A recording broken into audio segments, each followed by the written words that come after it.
Hello and welcome to the Los Angeles Times Emmy Contenders Series. I'm Michael Ordonia. Here to talk with us about Cobra Kai, the YouTube premium sequel series to the iconic Karate Kid franchise, is Daniel-san himself, Ralph Macchio. Thanks for coming. Oh man, thanks for having me. Not to make it sound like it's too heady or anything.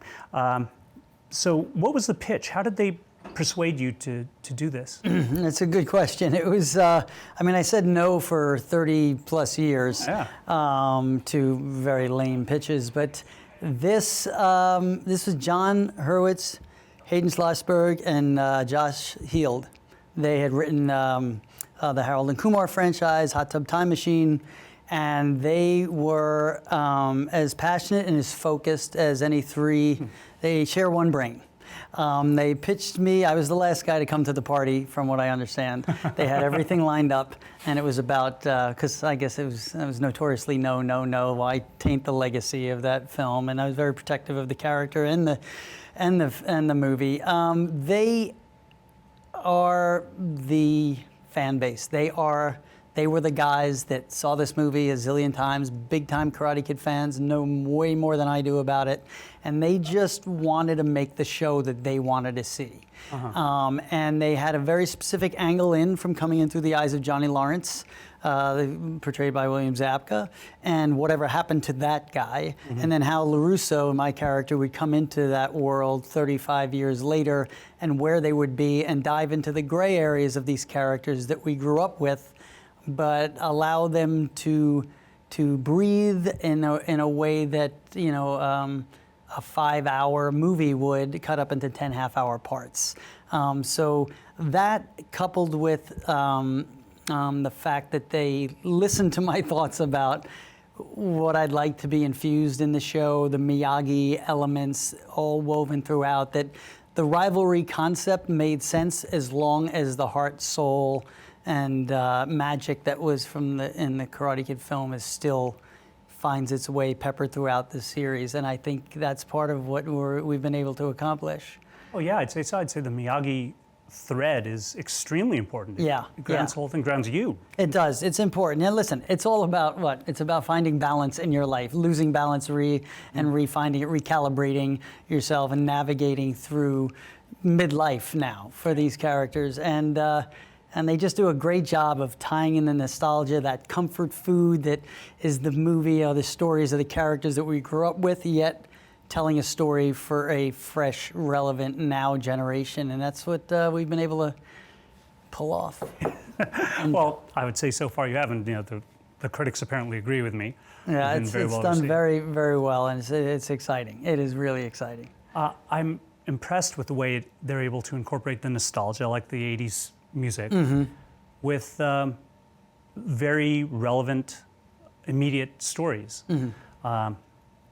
It incorporates a lot of flashback and callback at the same time. Right. And a lot of that stuff works very, very well. I'd say that the two flashback callback situations that were most affecting to me were the things with Ali and your stuff with Mr. Miyagi. Yeah, well, that's the heart. That's the thing. That's what I alluded to before. It was important that, the concept of Cobra Kai and Johnny Lawrence and LaRusso and the fact that they push each other's buttons and are each other's arch enemy, nemesis. It's really the foundation of the characters and the heart and soul of what made the Karate Kid what it is and stand this test of time still has to be woven throughout this show. Those moments you mentioned, the one with Ali, where Johnny Lawrence is telling his young student, why you need to stay away from LaRusso because this is what happened to me, and he tells his story of that summer, where we've seen in the original Karate Kid film from the Daniel LaRusso perspective. Now you flip the prism of that. It's the same exact events, just told from another perspective. That's what John, Josh, and Hayden do so well with this show. And then the use of footage that we get, that we have access to from Sony, Columbia Pictures at the time. There's footage in Cobra Kai that we shot in '83 for the Karate Kid film that may not have gotten into the film, or certain shots that weren't used. So it's so much fun to be able to go back and layer those in because you still feel it's fresh. And now when it's 35 years ago, yet you're dealing, on the flip side, you're dealing with elements such as bullying, parenting, mentoring, and that are all relevant subject matters to a generation today. So that's what that seems to be what helps all elements come together. I definitely want to get to the themes because the themes feel sincere and they feel deeply rooted. But you touched on some interesting stuff there, especially when you were talking about this being like a 5-hour movie. It's broken into 10 Yeah, pieces. well, that's what, you get to do that with these like a YouTube Premium, and you get to, if you're making a traditional movie sequel, you have 2 hours and you have to get to that climax, and it's got to be bigger, faster, louder, and crazier than the first time. So you don't get to, it's tougher to dive into the characters, into the, like I say, the gray areas of the flaws and the moral ambiguity between both of these men and some of the younger cast of the show. So that's kind of cool to get to do that in that format, because we do shoot each season as a long movie. I really appreciate that this lengthy narrative allows you guys to show many sides of these characters. The example with Johnny's view of what happened with Allie, that's like a pristine example of that. Right. It's all about perspective and learning the backgrounds of these people that we couldn't possibly do in a single movie. Right, exactly. And even just like you alluded to, the Miyagi scene is episode 5, going to Miyagi's gravesite. Right.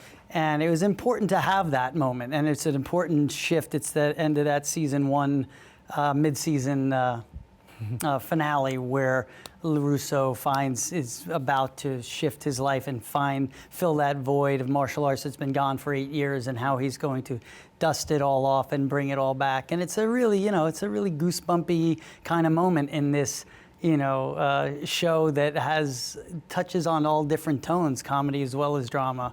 And it's funny when people say, is it a half hour? It's a half-hour comedy, or it's a drama? It's an hour drama. It's not. It's yes, yes, and yes.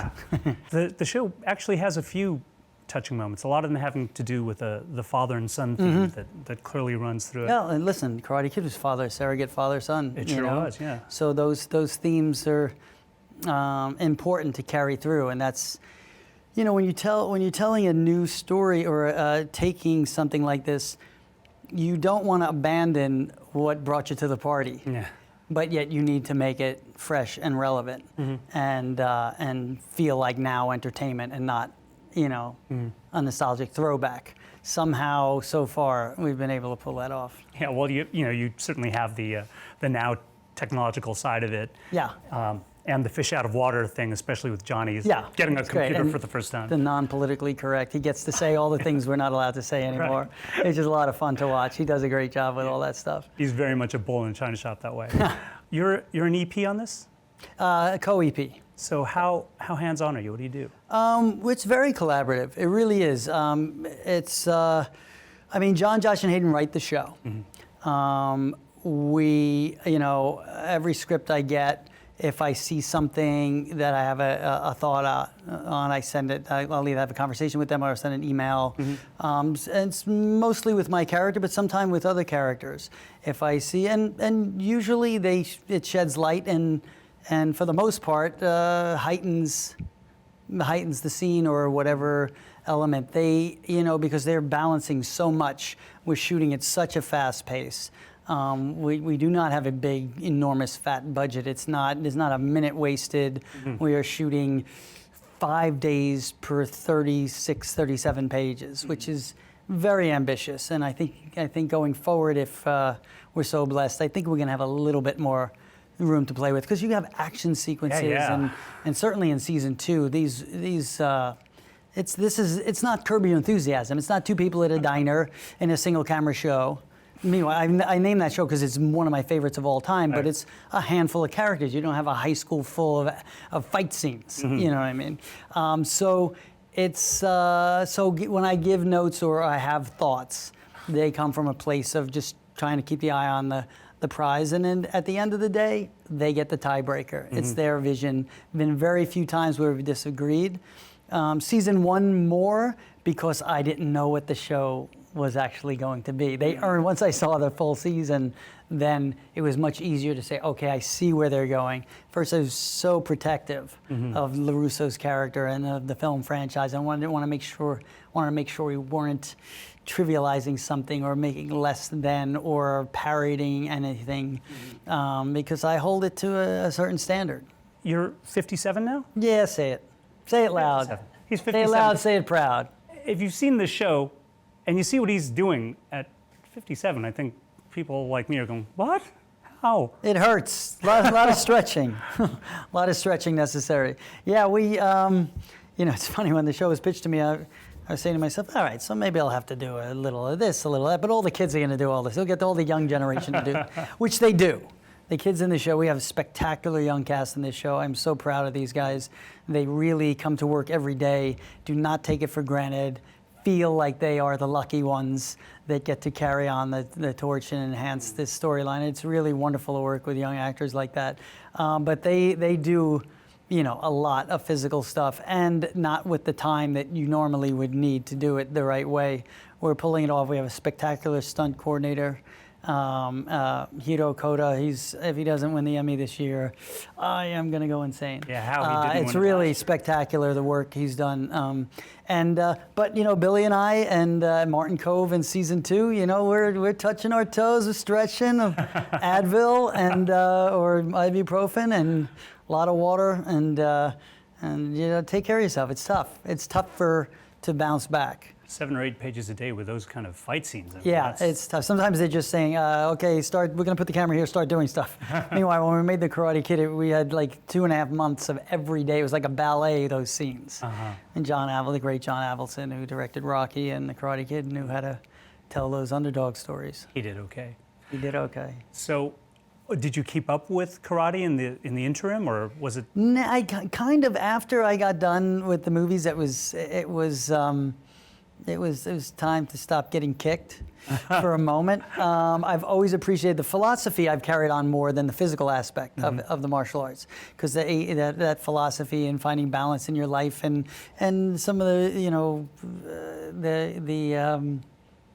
wisdom, the Miyagi-isms. Yeah. They're not just made up. It makes sense. I always say, you walk left side, you're safe. You walk right side, you're safe. You walk down the middle, you're going to get squished like a grape, right? So there's a kind of, everyone laughs and smiles at the nostalgia of the Karate Kid quote. And when you think of in life, it's really about make a commitment and stay with it. Don't waffle. I've used that in my own life in parenting with my own kids. Oh, great. Why not? Why not? Make a decision, follow through on it, and be your own person, and just stick with it. Well, they must have seen the movies. Yeah, by now. yeah. So how did they feel about seeing those movies and then hearing it from their dad? Well, I think then they didn't. I just used it as it was. Oh, this is. I never copywrote Miyagi or the Karate Kid. I said, this is my idea. No, I think they've seen the movies. My kids are adults, and that's one of the joys of Cobra Kai right now is how much they love this show, and their friends are watching it, and they do watch parties with their friends. Oh, great. Of a project that was born out of something that was so big out of my young life. It's awesome to. They're the best cheerleaders I have. It's really exciting. Something you said earlier just come back to me about how protective you were about it and how you were unsure of what it was going to be early on. Mm-hmm. Were you nervous about the way Daniel was being portrayed early? Because he's a little bit lost his focus there and a little bit arrogant. Yes, I was, and there were many conversations with the writers up front. I said, listen, I get why it makes sense that LaRusso is the auto king of the San Fernando Valley, and he's on billboards and commercials, and he haunts and makes Johnny Lawrence's life miserable. I said, I understand that concept was probably thought of from the perspective of Lawrence and not necessarily from the perspective of LaRusso. So we have to find a balance here where I believe it makes sense and it's truthful. So then we spoke about him and his wife and where they met, and we also spoke about the old cars, the 47 Ford convertible, the wax-on, wax-off car, and how cars would be a place that would be a natural place for him to wind up. Initially that auto commercial was a little bit cheesier in the earlier incarnations of the script, or I don't want to say cheesier. We had to find the balance, if you will, with what I believe would be truthful to LaRusso and what would serve the Johnny Lawrence story in that first episode. Right. And then the show balances its way out. And certainly by the time we get to the Miyagi elements, if everything was wonderful, where everything Miyagi taught Daniel is infused in Daniel's life, and Johnny's just a jerk, you have no show. Right. So you need to say, here's a guy who was a bully, who was a jerk, who now is trying to redeem himself. And the thorn in his side is LaRusso. And for LaRusso, the fact that Cobra Kai is back only turns out to actually be the one thing that helps him get back into balancing himself and finding the Miyagi-isms in his wisdom and bringing it forward. What happens is, no matter what, these guys push each other's buttons and it all goes by the wayside because it's entertainment and it's fun to see them butt heads. It's also a lot of fun in witness of episode 9 of season 1 when they get together and have a few drinks and sing REO Speedwagon together. Yeah, the bonding scenes between you guys are great. The bonding stuff is great. And so going forward, I think it's as entertaining seeing them get along as the odd couple as much as it's the two guys butting heads. So yeah, we're in it for the long haul. So the LaRusso side of it up front had more of an antagonistic quality, and then as it goes, that balances itself out. I mean, it makes perfect sense when you break it down from the outside. We have to start Daniel from somewhere a little rough so that he can get to somewhere It's a little else. flip the script, he's in Reseda, Johnny Lawrence is in Reseda Down and Out, and LaRusso's in Encino, which is where Johnny Lawrence came from. Yeah. So that's all by design. Okay, we were talking a little bit before that one of the primary themes of the series is fathers and sons in many different forms. I mean, we've got sons kind of being traded off among you guys. So is this something that was discussed outright, or you just found it in the script and said, yeah, that's what's happening? We discussed that early on. I mean, bullying was a theme that was brought up early on. Mentorship, obviously, fatherhood, the lack of a father, through LaRusso not having a dad and Miyagi being that filling that void in his life, and Johnny Lawrence not having a father around, and then Macrease. It's interesting. If they each found the other sensei, who would they have been? Yeah. They're not that far from each other, in a way.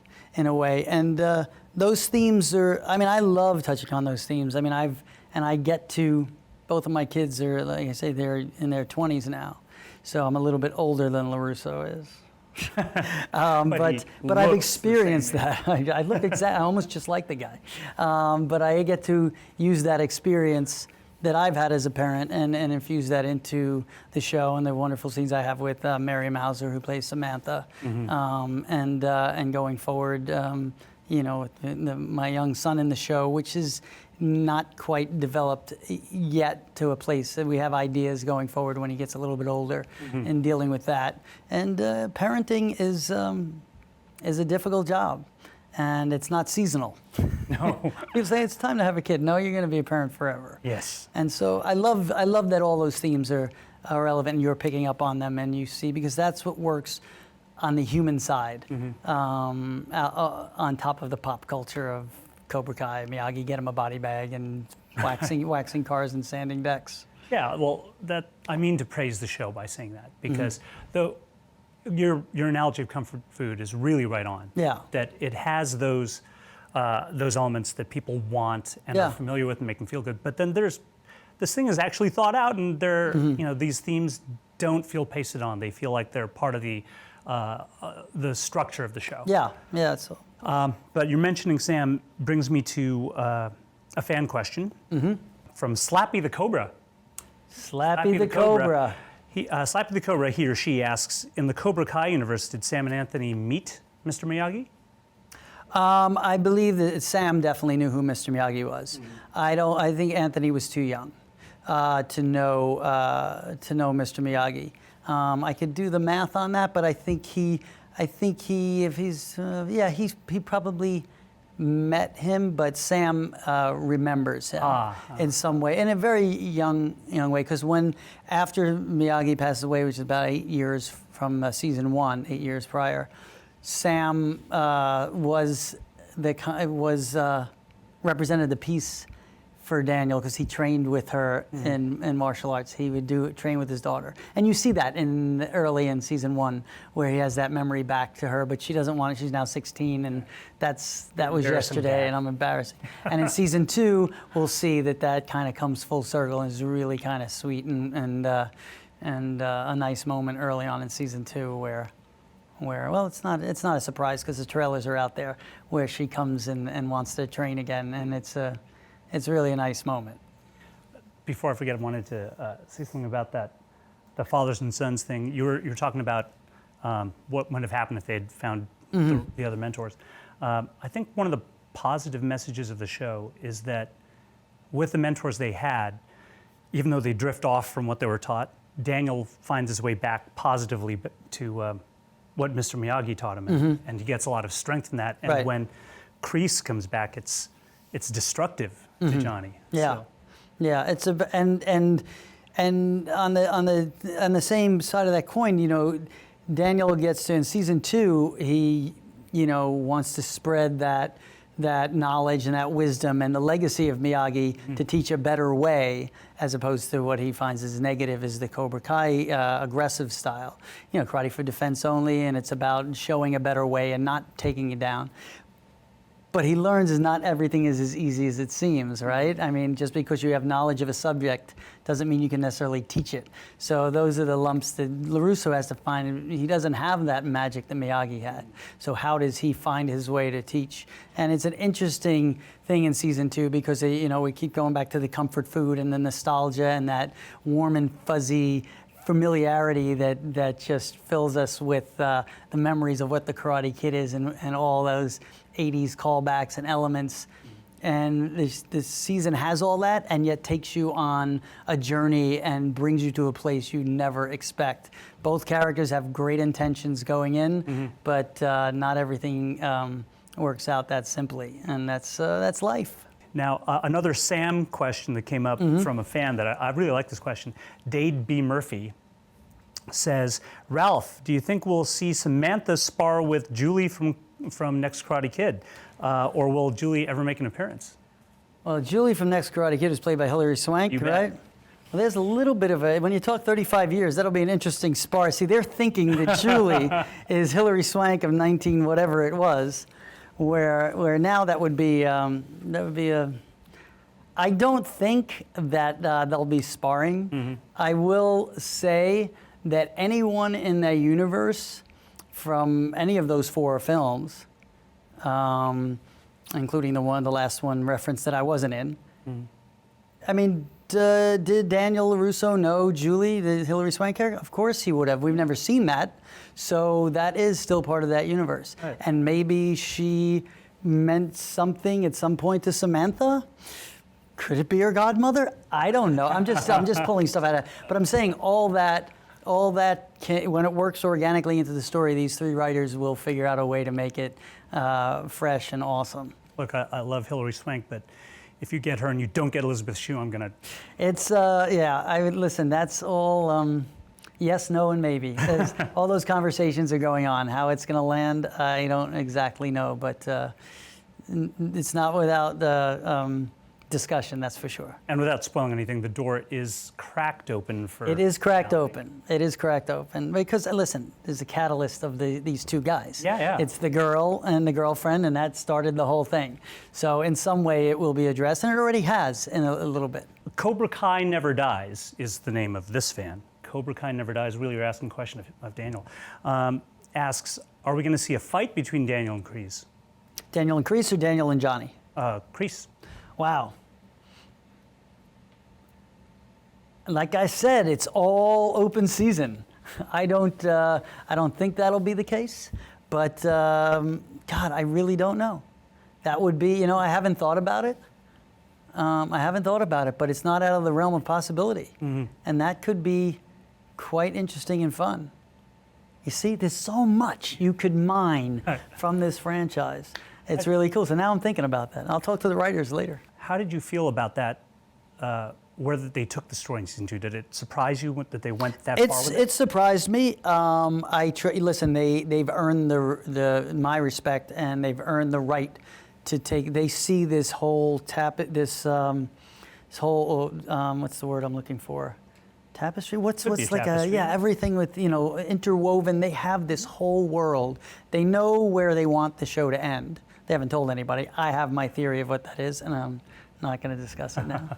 but how they're going to get there and where they're going to fit it in what seasons, it's really, and then what characters are available for them to explore.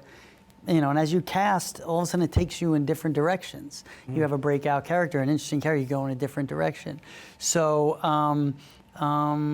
it's all possible. It's all possible. I think about those breakout characters, I like the way some of the characters have developed, surprisingly, like Hawk.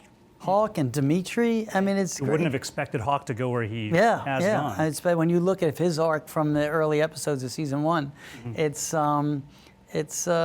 exciting to watch these young actors they're so proud of their characters. It's awesome. And the young female fighting actresses, they can fight. They are. Nobody's phoning this one in. Oh yeah. Daniel, it's all the same. This is my answer to all this stuff. Like when people say, well, what do you think about the theory that LaRusso was really the bully and Johnny Lawrence needs justice and the kick was illegal? What do you think of this song that was written by this?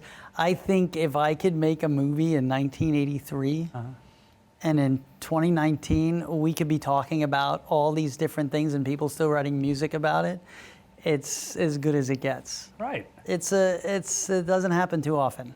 It keeps the legacy alive of this movie, the story, this character, and I was the lucky guy who had the opportunity to play the part. Are you guys a go for season 3? We're as much a go as being in conversation can be. It has not been officially announced or greenlit, but it's feeling very positive. I'm hoping very, very soon. They might want to wait till season 2 drops just to see that. But you've seen season 2. We can't say too much, but I think the fan base will revolt if it ends there. Yeah, I think once fans see the end of season 2, they're going to renew season 3. That's the plan.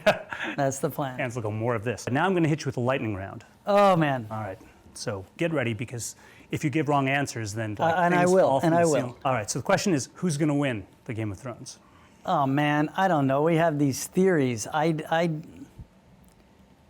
don't know. Is Dragon Lady down? Cersei can't win. I mean, I don't know. I love them all. I want them all to live, except the White Walkers. I don't know. I really don't. I don't have enough. I just want it to keep going. Well, under threat of a Johnny kick to the head, you had to pick one character. Ah, look at you pushing me now in the lightning round.